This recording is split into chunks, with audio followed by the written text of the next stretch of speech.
Assalamualaikum warahmatullahi wabarakatuh.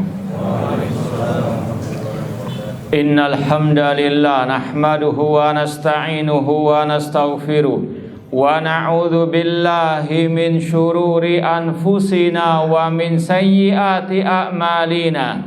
Man yahdihillahu fala mudhillalah wa man yudlil fala hadiyalah. Ashhadu an la ilaha illallah wahdahu la syarikalah wa ashhadu anna Muhammadan abduhu wa rasuluh. Ya ayyuhalladzina amanu taqullaha haqqa tuqatih wa la tamutunna illa wa antum muslimun. Ya ayyuhan nasu taqu rabbakumul ladzi khalaqakum min nafsin wahidah wa khalaqa minha zawjaha wa batha minhuma rijalan katsiran wa nisaa wattaqullaha alladzi tasaaluna bihi wal arham innallaha kana 'alaikum raqiba. Ya ayyuhalladzina amanu taqullaha wa qulu qawlan sadida yuslih lakum a'malakum wa yaghfir lakum dhunubakum wa may yuti'illaha wa rasulahu faqad faza fawzan 'azima. Amma ba'd, fa inna asdaqal hadithi kitabullah wa khairal hadi hadi Muhammadin sallallahu alaihi wasallam wa syarrul umuri muhdatsatuha wa kullu muhdatsatin bid'ah wa kulla bid'atin dhalalah wa kulla dhalalatin finnar. Ma'asal muslimin, ikhwani fillah wa akhwati, bapak-bapak, ibu-ibu, saudara-saudariku rahimani wa rahimakumullah. Alhamdulillah, segala puji bagi Allah Subhanahu wa taala yang mempertemukan kita kembali dalam kajian kitab Al-Aqidah Al-Wasithiyah oleh Syekhul Islam Ibn Taimiyah rahimahullah dengan syarah atau penjelasan dari Syekh Dr. Shalih bin Fauzan Al-Fauzan hafizallahu taala. Semoga Allah Subhanahu wa taala senantiasa memberikan kepada kita keistiqomahan dalam belajar akidah salaf dan berpegang teguh dengannya sampai akhir hayat kita nanti. Kita masih dalam pembahasan tentang ilmu yang paling mulia dan yang paling wajib dipelajari, yaitu ilmu tentang nama-nama dan sifat-sifat Allah Subhanahu wa taala. Di cetakan yang ada di hadapan saya halaman 22, Syekhul Islam Ibn Taimiyah rahimahullah berkata, wa huwa subhanahu qad jama'a fima wasafa wa samma bihi nafsahu bainan nafyi wal itsbati. Allah Subhanahu wa taala menjamakkan dalam apa yang Allah sifatkan, yang Allah namakan dirinya dengannya, antara peniadaan dan penetapan. Anak ulangi lagi, Syekhul Islam Ibn Taimiyah rahimahullah mengatakan Allah Subhanahu wa taala di dalam ayat-ayat Al-Quran terutama menjamakkan dalam masalah nama-nama dan sifat-sifatnya antara penafian, peniadaan, dan penetapan. Nanti akan kita jelaskan lebih lanjut lagi. Fala udula li ahli sunnati wal jamaati amma ja'bihil mursalun. Ahlu sunnah wal jamaah tidak berpaling sama sekali dari ajaran para rasul. Fa innahu siratul mustaqim, karena itu adalah jalan yang lurus.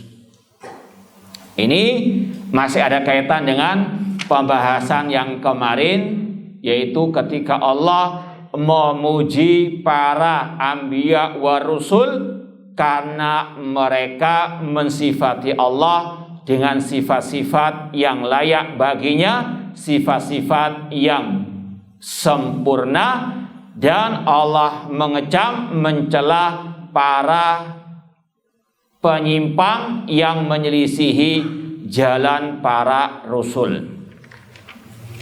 Kita baca syarah dari Syekh Shalih bin Fauzan hafizallahu taala, wa huwa subhanaka jama'a ila akhirih. Kata Syekhul Islam Ibnu Taimiyah tadi, Allah Subhanahu wa taala di dalam Al-Qur'an menjamakkan antara penafian dan penetapan dalam sifat-sifatnya. Kata Syekh Shalih bin Fauzan, hada bayanun lil manhaj alladzi rasamahullah fi kitabihi li itsbati asma'ihi wa sifatihi. Inilah manhaj, metode yang Allah telah gariskan di dalam Al-Qur'an dalam menetapkan nama-nama dan sifat-sifatnya. Manhaj itu at-thariqul wadih, jalan yang terang benderang. Itu arti secara bahasa. Manhaj secara istilah ada dua maknanya. Ada makna yang umum, ada yang khusus. Makna yang umum, metode seorang muslim dalam beragama ini. Apa metodenya? Ma'ana alihi wa ashabi. Mengikuti ajar Rasul, metode Rasul dan para sahabat ar-Rasul. Itu manhaj secara umum, manhaj Ahlussunnah wal Jamaah. Adapun manhaj bermakna khusus, yaitu metode dalam berdakwah yang mengikuti metode Rasul dan para sahabat ar-Rasul. Jadi jangan disalahkan kalau ada yang mendefinisikan manhaj dengan makna yang khusus. Apalagi sampai mengatakan jangan pakai kacamata kuda, hanya menyempitkan manhaj dalam masalah dakwah saja. Ini orang yang jahil murakkab. Para ulama terkadang menyebut manhaj secara umum, metode seorang hamba dalam beragama ini. Di antaranya manhaj dalam apa? Tauhid asma wa sifat. Ya. Namun ada pula para ulama yang lebih mengkhususkan makna manhaj kepada manhaj apa? Dakwah. Karena ini juga merupakan jurang pemisah antara dakwah salafiyah dengan dakwah-dakwah kelompok-kelompok sesat, terutama kelompok harokah, kelompok teroris, kelompok ikhwan muslimin dan yang semisal dengan mereka. Makanya ada kitab yang juga disampaikan oleh Syekh Shalih bin Fauzan yang sudah pernah kita pelajari. Judulnya apa? Siapa yang tahu? Al-Ajwibatul Mufidah an As'ilatil Manahij Al-Jadidah. Pertanyaan-pertanyaan atau al-ajwibah mufidah, jawaban-jawaban yang bermanfaat dalam masalah apa? Manhaj kontemporer. Manhaj apa di situ maksudnya? Manhaj ad-da'wah, dibahas masalah kelompok ikhwan muslimin dan seterusnya. Ada pula bukunya Syekh Syekh An-Najmi hafidh rahimahullah ta'ala, Ahmad An-Najmi hafidh rahimahullah ta'ala. Judulnya Al-Fatawa Al-Jaliyah fil Manahij Ad-Da'awiyah. Dan dalam buku itu beliau juga mendefinisikan apa arti manhaj, yaitu manhaj secara khusus. Jadi jahil kuadrat kalau ada yang menyalahkan, wah dikit-dikit manhaj diartikan manhaj dakwah. Sekali lagi, ini adalah orang yang jahil namun ya pura-pura alim. Sebagaimana tauhid. Tauhid ada yang didefinisikan oleh para ulama dalam makna yang umum. Ifradullah bima yakhtassu bih. Mengesahkan Allah dalam hal-hal yang memang itu merupakan kekhususan Allah. Apa saja kekhususan Allah? Rububiyah, uluhiyah dan asma wa. Itu tauhid bermakna apa? Umum atau khusus? Umum. Adapun tauhid bermakna khusus, apa artinya? Ifradullah bil ibadah. Sebagaimana dalam misalnya kitab usul as-salah. Masa disalahkan? Wah, ini definisi tauhid yang enggak benar. Ini pakai kacamata kuda. Karena apa? Menyempitkan tauhid hanya masalah apa? Ini orang yang sekali lagi jahil namun ya ngelama. Naudzubillah min dzalik. Maka sekali lagi ini kita terangkan karena ada orang-orang yang tidak paham manhaj namun sekali lagi pura-pura paham. Naudzubillahi min dzalik. Ikhwani fillah wa akhwati rahimani wa rahimakumullah. Inilah manhaj yang Allah telah gariskan dalam kitabnya dalam menetapkan nama-nama dan sifatnya. Wa huwal manhaj alladzi yajib an yasira 'alal mu'min fi hadzal bab al-muhim. Inilah manhaj metode yang wajib diikuti oleh setiap orang mukmin dalam masalah yang sangat penting ini. Fa innahu subhanahu qad jama'a fima wasafa wa samma bi nafsihi fi jami' asma'i wa sifatihi bainan nafi wal isbat. Allah Subhanahu wa taala menjamakkan antara penafian dan penetapan dalam masalah nama-nama dan sifat-sifatnya. Sekarang kita mau perjelas lagi ucapan Syekhul Islam dan juga ucapan Syekh Shalih bin Fauzan di sini. Dalam Al-Quran, kata para ulama, sifat Allah ada dua macam dari segi an-nafyu wal itsbat. As-sifat al-musbatatu, as-sifatul musbatatu, sifat yang ditetapkan oleh Allah, dan as-sifatu al-manfiyah, sifat yang ditiadakan oleh Allah dari dirinya. Atau dalam ungkapan sebagian ulama, as-sifat al-ijabiyah, as-sifat salbiyah, yang positif dan negatif. Kalau Syekh Utsaimin dalam kitab Syarah Aqidah Wasithiyah membolehkan penggunaan dua istilah tersebut. Mungkin lebih kita pakai sifat al-musbata wal manfiyah. Jadi dalam Al-Quran Allah menyebutkan ada dua sifatnya. Sifat yang musbata ditetapkan oleh Allah bagi dirinya, dan sifat yang ditiadakan oleh Allah dari dirinya. Contoh sifat yang ditetapkan ini sangat banyak sekali. Ar-Rahman 'alal arsy istawa. Allah istawa di atas ars. Apa arti istawa? Ala wartafa, tinggi di atas ars. Di situ Allah menetapkan bagi dirinya sifat apa? Sifat istiwa, tinggi di atas al-ars. Ini sifat apa? Musbata. Allah mengatakan lagi, bal yadahu mabsutatan, bahkan kedua tangan Allah terbentang. Di situ ada sifat musbata, yaitu sifat apa? Tangan yang sesuai dengan kebesaran Allah, nggak sama dengan sifat makhluk. Allah berfirman radhiyallahu anhum wa radu'an. Sifat apa di situ? Sifat ridha. Ini sifat musbata atau manfiyah yang ditetapkan atau sifat musbata. Coba sebutkan yang lain. Siapa yang tahu? Banyak sebetulnya. Setiap yang hadir bisa menyebutkan satu-satu dari sifat Allah. Coba sebutkan yang lain. Contohnya apa? Sifat yang musbata dalam Al-Quran. Wa huwa samiul basir. Di situ sifat apa? As-sama' wal basar. Kalau mungkin belum bisa bahasa Arab, as-sami' itu nama. Dalam setiap nama ada sifat Allah. Namanya as-sami'. Sifatnya as-sam'u, pendengaran. Nama Allah al-basir. Sifatnya apa? Al-basar, penglihatan. Dan seterusnya. Jadi itu contoh-contoh sifat musbatah yang ditetapkan oleh Allah bagi dirinya. Sifat yang manfiyah yang Allah tiadakan dari dirinya.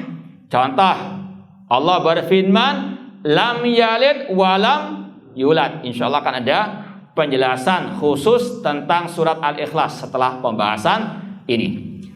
Lam yalid walam yulad. Allah menafikan dari dirinya sifat apa? lam yalid, tidak beranak dan juga tidak diperanak.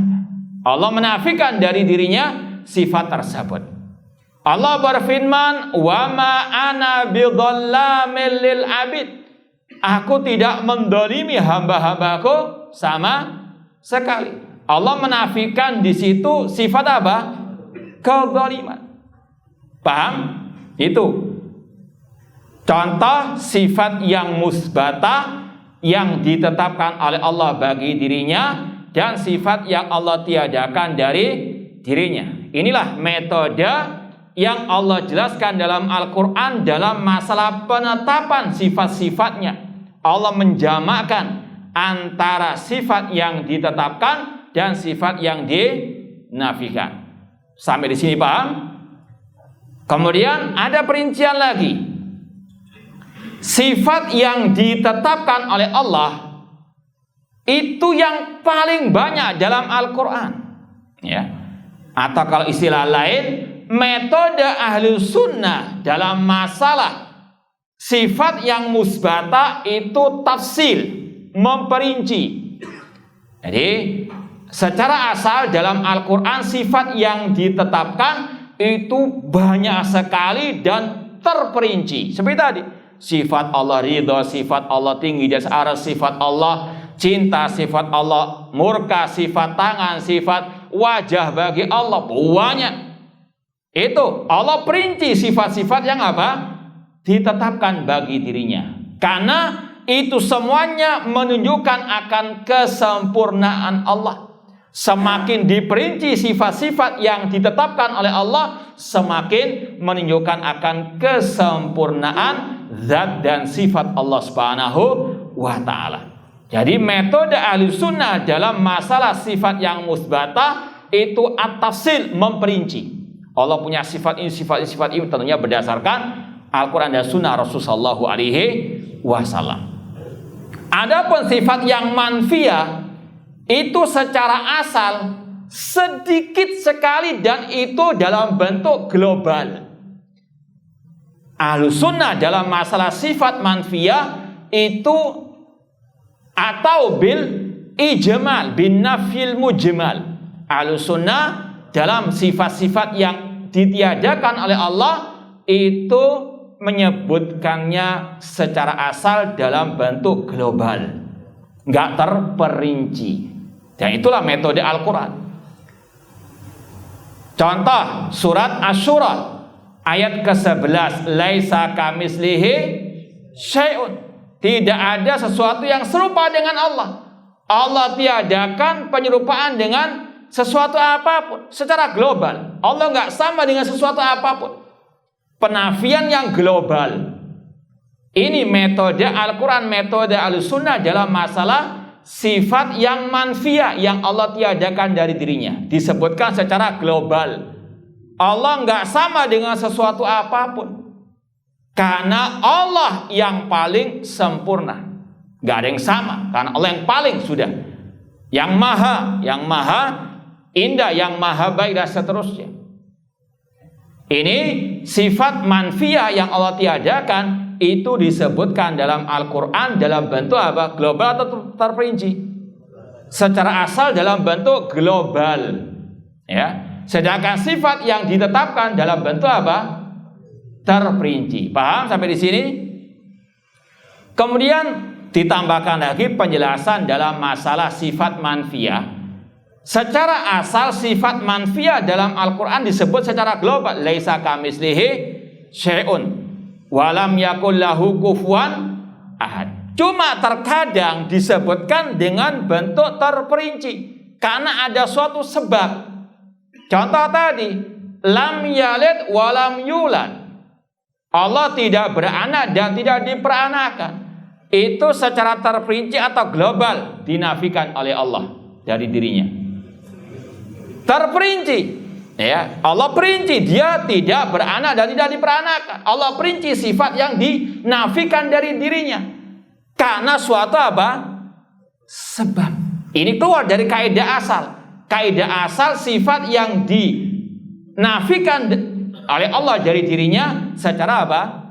Global. Itu secara hukum asalnya. Tapi ada pengecualian. Allah sebutkan dalam bentuk terperinci karena suatu sebab. Apa di antara sebabnya? Di antaranya untuk membantah orang Yahudi, orang musyrikin, orang Nasara yang menuduh, mengklaim Allah punya anak, punya bapak. Paham? Jadi di situ secara asal sifat yang Allah tiadakan dari dirinya disebutkan dalam bentuk global, tapi terkadang disebut dalam bentuk terperinci untuk membantah orang-orang kafir ataupun yang menyelisih para rasul, para al-anbiya. Contoh yang lain tadi, wa ma ana bidzalamil lil abid, itu penafian secara global atau terperinci. Terperinci Allah ya sebutkan sifat yang terperinci dari yang Allah nafikan. Allah tidak berbuat zalim kepada hamba-hambanya. Ini juga untuk membantah atau paling tidak untuk menutup pintu suudzon kepada Allah. Jangan sampai ada suudzon kepada Allah. Allah tidak pernah berbuat zalim kepada apa? Hamba-hambanya. Jadi paham ya? Ana ulang lagi. Dalam Al-Quran, dalam metode Ahlussunnah, sifat yang ditetapkan itu secara asal disebutkan secara terperinci atau global? Terperinci. Sifat yang ditiadakan oleh Allah dari dirinya secara asal disebut dalam bentuk global atau terperinci? Global. Namun terkadang disebut dalam bentuk terperinci. Kenapa? Ada suatu sebab, diantaranya untuk membantah orang Yahudi, Nasara, orang musyrikin. Di antaranya tadi yang menuduh Allah punya anak, punya bapak. Atau seperti juga klaim orang Yahudi, Allah kalau sudah menciptakan langit dan bumi dalam 6 masa, Allah istirahat, capek, lelah, letih. Allah bantah dengan firman-Nya, wa ma massana min lughub. Allah atau kami, kata Allah, tidak ditimpa keletihan, kelelahan sama sekali. Jadi itu sifat yang Allah tiadakan dari dirinya. Disebutkan secara terperinci karena untuk membantah orang-orang yang menuduh Allah, mensifati Allah dengan sifat-sifat yang tidak layak. Paham sampai di sini? Jadi secara asal sifat Allah dalam Al-Quran dari sisi peniadaan, penafian ada berapa? Ada 2. Sifat yang pertama apa? Musbatah, dan ini yang paling banyak dalam Al-Quran. Sedangkan yang kedua sifat apa? Ditiadakan dari Allah, oleh Allah ya secara global dalam Al-Quran. Namun kalau ada perinciannya itu karena ada suatu sebab. Ini disebut oleh para ulama diantaranya untuk membantah ahlul bid'ah atau untuk membedakan metode Ahlussunnah dengan ahlul bid'ah dalam masalah seperti ini. Ahlul bid'ah mengatakan ya, Allah tidak zalim, Allah tidak tinggi, Allah tidak pendek, Allah tidak putih, tidak hitam, dan seterusnya. Mereka menyebut Allah dengan sifat-sifat manfiyah yang terperinci. Paham? Paham tak? Jelas ini kata ulama menyelisih metode apa? Al-Quran. Al-Quran ketika menyebut sifat manfiyah secara asal, secara apa? Global atau terperinci? Global. Kalau mereka tidak, secara asal, secara terperinci mereka sebutkan Allah tidak begini, Allah tidak begitu, Allah tidak seterusnya. Maka disebut pembahasan ini untuk membantah kelompok ahlul bid'ah tersebut. Secara dalil, secara metode Al-Quran sudah tidak sesuai. Karena metode Al-Quran yang diperinci itu sifat yang ditetapkan, bukan sifat yang ditiadakan oleh Allah dari dirinya. Kemudian secara logika, coba kalau misalnya ada seorang anak, bisa Anda bayangkan seorang anak ngomong kepada bapaknya, Pak, sampean bukan maling, bukan perampok, ya, bukan pezina, bukan pemabuk, dikasih hadiah enggak? Hah? Hah? Hadiah sandal ya. Artinya apa? Ketika disebutkan sifat-sifat yang salbiyah, yang negatif, yang ditiadakan tadi, itu bukan memuji, malah apa? Ngece, malah apa? Ya, mencela. Walillahil mathalul a'la. Allah lebih tinggi perumpamaannya. Maka sekali lagi adanya pembahasan masalah ini yang pertama untuk kita tahu inilah metode Al-Quran, inilah metode Al-Sunnah dalam masalah sifat-sifat Allah, dan sekaligus untuk membantah ahli bid'ah yang metode mereka memperinci sifat-sifat salbiyah yang negatif bagi Allah Subhanahu wa taala. Nah, ini maksud dari ucapan Syekhul Islam Ibnu Taimiyah rahimahullah. Nanti akan ada lagi ya sebetulnya pembagian ya sifat-sifat Allah dari sisi yang lain. Ya, cuma sekali lagi ini pembagian sifat Allah dalam Al-Quran dari sisi penafian dan penetapan. Nanti akan ada lagi pembagian sifat Allah dari sisi misalnya zat dan sifat, atau sifat dzatiyah dan sifat fi'liyah, ya, dan seterusnya. Kemudian kata Syekh Shalih bin Fauzan hafizallahu taala, wa huwa nafyu ma yudadul kamal min anwa'il uyub wan naqais. Sifat yang Allah tiadakan maksudnya yang ditiadakan ya karena menyelisihi, bertentangan dengan kesempurnaan sifat Allah. Karena di situ ada aib, kekurangan, maka dinafikan oleh Allah dari dirinya. Seperti karena finit, Allah meniadakan sifat tandingan. Fala taj'alu lillahi andada. Jangan kalian menjadikan tandingan-tandingan bagi Allah. Kemudian wasyarik, Allah meniadakan dari dirinya sekutu-sekutu. Wa'budullaha wa la tusyriku bihi syai'a. Wasina, rasa ngantuk dan tidur. Ya, Allah menafikan dari dirinya apa? Rasa ngantuk, tidur, sebagaimana dalam firman-Nya apa? La ta'khuduhu sinatun wala naum. Allah tidak timpa rasa ngantuk maupun tidur. Wal maut wal lughub. Demikian pula Allah nafikan dari dirinya sifat kematian. Wa tawakkal 'alal hayyil ladzi la yamut. Bertawakallah kepada Allah yang Maha Hidup, yang tidak akan pernah mati. Yang wajib diibadahi hanyalah Allah karena Dia Maha Hidup. Adapun nabi, wali, mereka makhluk yang pasti mati, tidak layak untuk diibadahi. Waluhub tadi, Allah tiadakan dari dirinya sifat keletihan, kelelahan. Kemudian ada pembahasan lagi kata para ulama, bagaimana sikap kita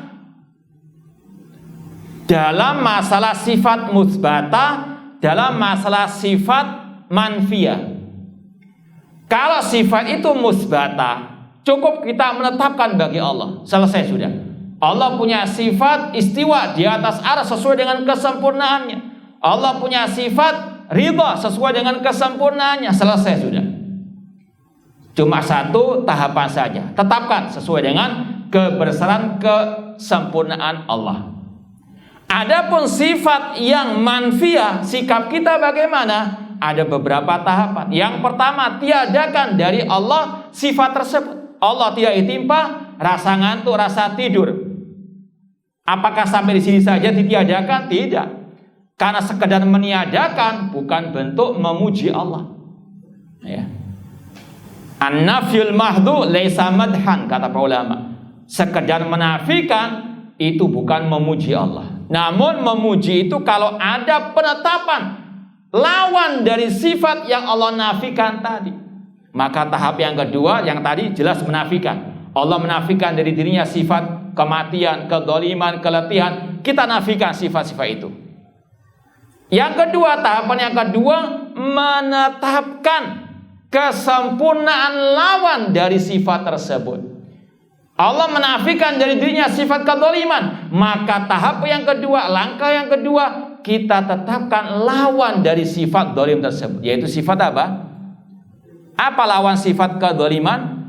Keadilan. Ketika Allah menafikan sifat zalim dari dirinya, di situ ada maksud di belakangnya, yaitu Allah ingin menetapkan sifat keadilan bagi dirinya. Paham? Jadi bukan sekedar menafikan saja sifat-sifat tersebut, namun harus diiringi dengan apa? menetapkan lawan dari sifat yang Allah nafikan. Contoh tadi, Allah menafikan dari dirinya sifat anak dan diperanakan. Itu kata para ulama untuk menetapkan sifat Allahu Ahad, Allahu As-Samad. Allah nggak butuh dengan anak dan bapak karena Allah Ahad, Allah Maha Esa, Allahu Samad, Allah yang Maha Sempurna. Paham? Ketika Allah menafikan dari dirinya, la ta'khudhuhu sinatu wala naum, Allah tidak ditimpa rasa ngantuk, rasa tidur. Itu Allah ingin menetapkan Al-Hayyul Qayyum. Itu pasti ada kaitan dengan nama-nama atau sifat-sifat Allah di redaksi ayat yang berkaitan dengan sifat yang Allah nafikan tersebut. Allahu la ilaha illa huwal hayyul qayyum la ta'khudhu sinatun wala naum. Allah tidak ada sembahyang yang hak kecuali Dia. Dia Al-Hayyu yang Maha Hidup, Al-Qayyum. Hidupnya Allah Maha Sempurna, tidak ditimpa oleh aib apapun, di antaranya ngantuk ataupun tidur. Itu sifat kehidupannya Allah Maha Sempurna. Beda dengan hidupnya makhluk, hidupnya manusia. Sama kata-katanya, manusia hidup, Allah hidup. Tapi beda, sifat hidupnya Allah sempurna, gak ditimpa ngantuk maupun tidur. Sedangkan manusia siang tadi sudah tidur, sekarang tidur lagi. Baik. Ini sekali lagi beda sifat makhluk dengan Al-Khaliq. Kata-katanya sama. Maka sudah kita sampaikan berulang kali, sungguh batil, sesat, dusta kalau ada yang menuduh Ahlus Sunnah ketika menetapkan sifat Allah dituduh menyerupakan Allah dengan makhluk. Sekedar menetapkan sifat Allah tidak berarti menyamakan Allah dengan makhluk. Di sini juga demikian. Ya, sifat hidup, manusia punya kehidupan, Allah punya kehidupan, namun beda. Kehidupan Allah la ta'khudhuhu sinatun wala naum. Allah meniadakan dari dirinya sifat naum, ya, tidur dan ngantuk. Itu sekali lagi untuk menetapkan kesempurnaan kehidupannya. Maka kalau kita mengatakan Allah tidak ditimpa rasa ngantuk tidur, ini langkah pertama menafikan sifat ngantuk tidur. Lalu langkah yang kedua menetapkan kesempurnaan kehidupan Allah Subhanahu wa taala. Contoh yang tadi, Allah mengatakan wa ma masana min lughub, kami tidak timpa keletihan. Langkah yang pertama menafikan sifat keletihan dari Allah. Cukup sampai di sini? Langkah yang kedua menetapkan kesempurnaan kekuasaan Allah. Allah tidak ditimpa rasa keletihan atau capek karena Allah ala kulli syai'in qadir. Paham? Jadi di sini ya bedanya sifat musbata manfiyah dalam kita menyikapinya. Kalau sifat musbata cuma satu langkah, tetapkan sesuai dengan kebesaran Allah. Namun sifat yang manfiyah, langkah pertama tiadakan sifat tersebut dari Allah, dan yang kedua tetapkan kesempurnaan lawan dari sifat yang Allah nafikan tersebut. Paham? Yang ngantuk hati-hati ya, nanti gagal paham. Baik. Lanjut ucapan Asy-Syaikh Shalih bin Fauzan, wa amal itsbatu fa huwa itsbatu sifatil kamal wa nu'til jalalillah. Adapun penetapan maksudnya menetapkan sifat-sifat kesempurnaan bagi Allah, sifat-sifat kemuliaan bagi Allah Subhanahu wa taala. Ahlus Sunnah sebagaimana kata Imam Al-Auza'i, naduru ma sunnah haitsu darat, kita berputar bersama sunnah, bersama dalil kemana dalil berputar. Dalil menetapkan kita tetapkan, dalil menafikan kita nafikan.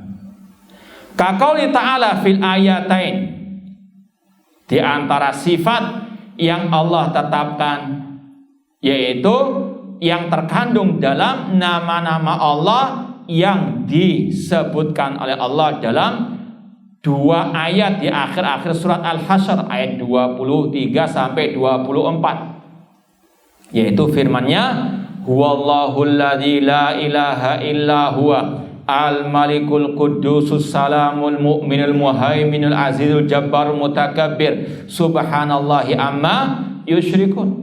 Di sini Allah menyebutkan beberapa al-asmaul husna, nama-nama yang paling indah, yang paling baik. Ya, Al-Malik. Di situ ada sifatnya. Makanya kata para ulama, dari mana kita tahu itu sifat Allah atau dari mana kita bisa mengetahui sifat-sifat Allah? Di antaranya dari nama Allah. Karena setiap nama Allah pasti memiliki apa? Sifat. Ya, tadi sifat as-sama ada dalam nama as-sami. Sifat ilmu ada dalam nama Allah al-alim dan seterusnya. Di sini juga demikian. Al-Malik, nama Allah, sifatnya al-mulk, kekuasaan. Ya. Dan seterusnya. Jadi setiap nama pasti punya apa? Punya sifat. Makanya kaidahnya tidak bisa dibalik. Enggak semua sifat ada apa? Namanya. Misalnya Allah punya sifat al-kalam. Betul enggak? Allah punya sifat kalam, berbicara. Betul enggak? Dalilnya wa kallamallahu Musa taklima. Allah berbicara dengan Nabi Musa dengan sebenar-benarnya pembicaraan. Namun tidak ada dalam Asmaul Husna, nama-nama Allah yang paling indah, yang paling baik, nama Al-Mutakallim. Ada enggak? Coba cari. Hah? Tidak ada. Karena memang tidak ada dalam ayat atau hadis yang sahih disebut nama Allah Al-Mutakallim. Sifatnya ada Al-Kalam, namun tidak dinamakan dengan Al-Mutakallim. Paham? Jadi itu bedanya nama dan sifat Allah. Nama dan sifat Allah betul harus sesuai dengan ayat dan dalil hadis Rasulullah SAW yang sahih. Nama Allah pasti mengandung sifat, ya. Tapi enggak semua sifat Allah itu menunjukkan akan apa? Nama. Contoh yang lain. Wa makaru wa makarallah wallahu khairul makirin. Mereka membuat makar jahat, Allah balas makar mereka, dan Allah sebaik-baik membuat makar. Tidak ada nama Allah al-makir. Sifatnya ada. Wa makaru wa makarallah. Allah balas makar apa? Mereka. Jadi sekali lagi, setiap nama pasti mengandung sifat, namun enggak semua sifat menunjukkan akan nama Allah. Makanya sifat Allah ini lebih banyak daripada nama Allah Subhanahu wa taala. Nah, di sini Syekh Shalih bin Fauzan menyebutkan dalil dua ayat dari surat Al-Hasyr yang di situ banyak menjelaskan, mencantumkan nama-nama Allah. Mana sifatnya? Ya terkandung dalam apa? Setiap nama-nama tersebut. Huwallahul Khaliq. Dialah Allah Al-Khaliq, maka sifatnya Al-Khalaq, penciptaan. Ya, dan seterusnya, huwallahul khaliqul bari al-musawwir lahul asmaul husna yusabbihu lahu ma fis samawati wal ard wa huwal azizul hakim. Dan alhamdulillah dulu pada waktu kajian kitab Qatful Jana Ad-Dani Syarh Risalah Ibnu Abi Zaid Al-Qarawani oleh Syekh Abdul Muhsin Al-Abbad pernah kita sampaikan secara ringkas fikih atau makna dari 99 nama Allah. Ya, insyaallah kalau masih ada rekamannya bisa didengarkan lagi. Kemudian kata Asy-Syaikh wa ghairidzalik mimma sayadkur lal muallif namadid fima ya'ti, dan akan disebutkan pembahasan contoh-contoh sifat-sifat Allah dalam pembahasan-pembahasan setelah ini. Ini paling banyak penjelasan tentang sifat-sifat yang musbatah, ya, dengan dalil-dalilnya. Insyaallah ya akan ada penjelasannya panjang lebar di sini. Kemudian kata Syekh Shalih bin Fauzan, adapun ucapan Syekhul Islam Ibnu Taimiyah rahimahullah, fala udula li ahli sunnah wal jamaah amma jabil mursalun. Ahli sunnah wal jamaah, dakwah salafi, al firqatun najiyah, taifah al mansurah tidak berpaling menyimpang dari ajaran para rasul, ya, amma jabihi al mursalun. Di sini sedikit faedah. Kenapa dari pembahasan sebelumnya disebutkan para rasul? dalam masalah tauhid asma wa sifat secara khusus, kok nggak cukup mengatakan mengikuti ajaran Rasul kita, Nabi kita Muhammad sallallahu alaihi wasallam? Siapa yang tahu? Satu. Dalam masalah apa? Semua? Dalam masalah akidah, dalam masalah tauhid asma wa sifat. Ya. Ini untuk istilahnya menutup pintu kesalahpahaman.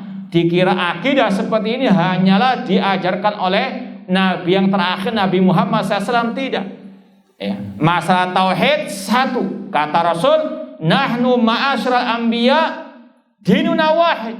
Kami para anbiya, agama kami satu, yaitu masalah apa? At-tauhid. Masalah syariat berbeda-beda. Likullin ja'alna minkum syir'atan wa minhaja. Kemudian juga ada pembahasan lain masih berkaitan dengan nasikh wal mansukh. Ya. Bahwasanya ini sudah kita sampaikan pada pembahasan iman kepada para rasul. Dalam masalah kabar berita tentang masalah sifat-sifat Allah, kan masalah kabar berita. Kabar berita itu nggak mungkin ada nasikh wal mansukh, ya. Karena kalau ada kabar berita dinasikh, itu namanya kabar dusta. Paham? Nggak mungkin kabar Allah ada kedustaannya, ada mencela-mencelinya. Paham? Ya, antum biar tahu nasikh wal mansukh, ya, belajar ya. Ya, biar paham. Baik, intinya disebutkan kata-kata wal mursalun. Ini Ahlus Sunnah tidak berpaling dari ajaran para rasul. Sekali lagi dalam masa tauhid, rasul, para anbiya satu, ya, akidah satu, tauhid. Dan juga disebutkan para anbiya wa rasul karena tidak ada nasikh wal mansukh dalam masalah kabar berita. Kata Syekh Shalih bin Fauzan, la maila lahum wala inhirafa an dalik bal hum muktafun atharahum mustadiuna bi anwarihim. Ahlus Sunnah tidak menyimpang dari ajaran para anbiya wa rasul. Bahkan mereka hanya mengikuti jejak para nabi, para rasul. Contoh dalam masalah metode dakwah, manhaj dakwah, Ahlus Sunnah yang sejati hanya mengikuti metode para anbiya wa rasul dalam berdakwah, yaitu apa? Memprioritaskan dakwah kepada at-tauhid, ifradullahi bil ibadah. Bukan seperti kelompok harokah yang mereka lebih mementingkan politik, mementingkan masalah jihad dan seterusnya. Ini menyimpang dari anbiya wa rasul dalam berdakwah.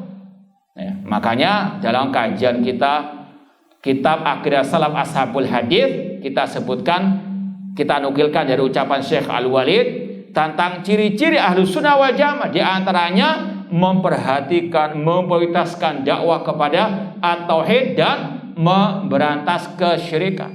Ini sebagaimana metode dakwah para nabi, para rasul. Nah, insyaallah kita lanjutkan ba'da al-adzan. Baik, kita lanjutkan sedikit lagi ucapan Syekh Shalih bin Fauzan hafizallahu taala. Kata beliau, Ahlus Sunnah wal Jamaah yang sejati, mereka hanya mengikuti jejak para rasul, terutama dalam masalah akidah, masalah tauhid, asma wa sifat. Demikian pula tadi dalam masalah metode dakwah, para Ahlus Sunnah wal Jamaah, al-firqatun najiyah as-salafiyyin yang sejati mengikuti manhaj dakwah para nabi, para rasul, yaitu memprioritaskan dakwah kepada akidah, kepada tauhid, ifradullahi bil ibadah. Ya, bukan sebagaimana kelompok-kelompok sesat yang mereka berpaling dari dakwah kepada tauhid, bahkan nyinyiri, mencela dakwah tauhid tersebut. Demikian pula dalam misalnya penetapan sifat-sifat Allah. Ahlus Sunnah mengikuti para anbiya wa rasul. Contoh kata para ulama, masalah sifat Allah tinggi di atas langit, ini adalah akidah para nabi, para rasul. Di antaranya akidah Nabi Musa alaihissalam. Dari mana kita tahu? Yaitu ketika Allah berfirman dalam surat Ghafir ayat 36 dan setelahnya, Fir'aun berkata, wa qala Fir'aun ya Hamanu ibni li sarhan la'alli ablughul asbab asbabas samawati fa'attali'a ila ilahi Musa wa inni la'adunnuhu kadhiba. Dilihat surat Ghafir ayat 36 dan setelahnya. Berkata Fir'aun kepada Haman, wahai Haman, bangunkan untukku bangun yang tinggi hingga aku bisa sampai ke pintu-pintu langit. Asbabas samawat. Untuk apa? Fir'aun menyuruh Haman membangun bangunan yang tinggi tersebut. Fa'attali'a ila ilahi Musa.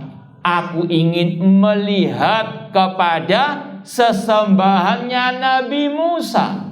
Ini Fir'aun nyinyiri Nabi Musa yang beliau berkata Allah ada di atas langit. Namun Fir'aun mendustakan ucapan Musa tersebut dengan kata-kata tadi, wahai Haman, buatkan bangunan yang tinggi hingga aku sampai ke pintu langit untuk aku melihat kepada ilahnya Nabi Musa. Namun kata Fir'aun, wa inni la'adunnu kadhiba, namun aku meyakini Musa berdusta, yaitu dalam masalah apa? Keyakinannya, ucapannya Allah di atas langit. Makanya Al-Imam Ibnu Abil Is Al-Hanafi rahimahullah dalam Syarah Aqidah Thahawiyah mengatakan, man athbata uluwallah fis sama fahuwa musawiyun muhammadiyun. Barang siapa meyakini menetapkan ketinggian Allah di atas langit, maka dia pengikut Nabi Musa, Nabi Muhammad, pengikut para anbiya, karena para anbiya menetapkan ketinggian Allah di atas langit. Namun sebaliknya, wa man angkara uluwallah fis sama fahuwa fir'auniyun. Namun barang siapa mengingkari ketinggian Allah di atas langit, maka dia pengikut Fir'aun. Mau jadi pengikut Fir'aun? Na'udzubillahi min dzalik. Ini salah satu contoh ahlu sunnah hanya mengikuti akidahnya para anbiya wa rusul. Wa min dzalik isbatu sifatil kamalillah wa tanzihi amma la yaliqu bihi. Di antaranya menetapkan sifat-sifat kesempurnaan bagi Allah dan mensucikan Allah dari hal-hal yang tidak layak baginya. Fa inna rusul qad qarraru dzalikal asal azim. Karena para anbiya wa rasul mereka menetapkan sifat-sifat Allah sesuai dengan kebesarannya dan mensucikannya dari penyerupaan terhadap makhluk. Wa amma a'da'ur rusul fa innahum qad adalu an dzalik. Adapun para musuh para rasul, mereka berpaling dari ajaran para rasul tersebut. Seperti tadi Fir'aun diberitahu oleh Nabi Musa Allah di atas langit, namun gak percaya, namun nyinyiri dengan kata-kata, wahai Haman, buatkan untukku bangunan yang tinggi agar aku sampai ke pintu langit untuk aku melihat kepada sesembahannya Musa. Namun aku kira Nabi Musa atau Musa itu berdusta. Na'udzubillahi min dzalik. Wa qalu fa innahu as-siratul mustaqim. Ahlussunnah tidak berpaling dari ajaran para anbiya wa rasul, terutama dalam masalah akidah, dalam masalah tauhid asma wa sifat, karena itulah siratal mustaqim, jalan yang lurus. Fala udula li ahlussunnah aili anna ma jabil mursalan huwa siratul mustaqim. Harus diyakini ajaran para anbiya wa rasul itulah as-siratal mustaqim. Wasiratul mustaqim huwa tariqul mu'tadil alladzi la ta'adduda fi wala inkisam. Harus diyakini juga jalan yang lurus as-siratal mustaqim itu tidak berbilang. Jalan yang lurus cuma satu. Ya, ini yang harus kita jadikan prinsip dalam kehidupan beragama, apalagi berakidah. Akidah yang hak cuma satu. Famada ba'dal haqqi ila dhalal. Selain jalannya para anbiya wa rasul itu batil. Selain jalannya Nabi dan para sahabat itu jalan kebatilan.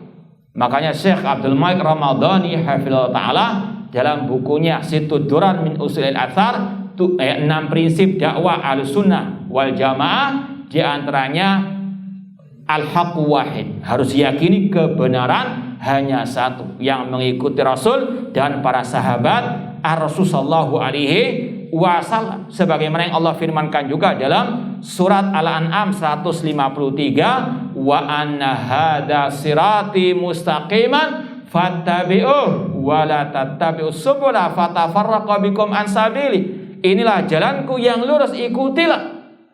Kata Imam Ibnu Qayyim rahimahullah, Allah sebutkan kata-kata sirat, jalannya Allah, dengan lafaz tunggal sirat.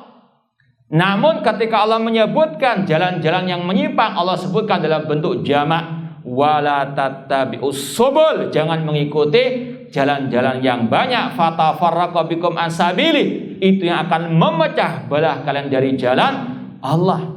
Dan ini pula yang dijelaskan oleh Abdullah bin Mas'ud radhiyallahu anhu. Beliau mengatakan, khattalana Rasulullah SAW khatan biyadi, Rasul pernah menggaris satu garis yang lurus, seraya mengatakan hada sirati mustaqiman, inilah jalanku yang lurus, maka ikutilah. Summa khata khututan an yamini wa an shimali, kemudian Rasul menggaris-garis yang banyak di kanan dan kiri jalan yang lurus tersebut, seraya mengatakan hadi subul, inilah jalan-jalan yang banyak, laisa minha sabilun illa alai syaiton yadu ilaih, tidaklah jalan yang banyak itu kecuali ada setan yang menyeru kepadanya. Jadi setan itu yang menyimpang dari jalan yang lurus, yang suka membuat bid'ah dan syubhat, itu setan dari kalangan jin ataupun manusia. Na'udzubillahi minasyaitonir rajim. Wallahu a'lam. Ini yang bisa kita sampaikan pada kesempatan malam hari ini. Kurang lebih mohon maaf. Wa jazakumullahu khairan. Wassalamualaikum warahmatullahi wabarakatuh.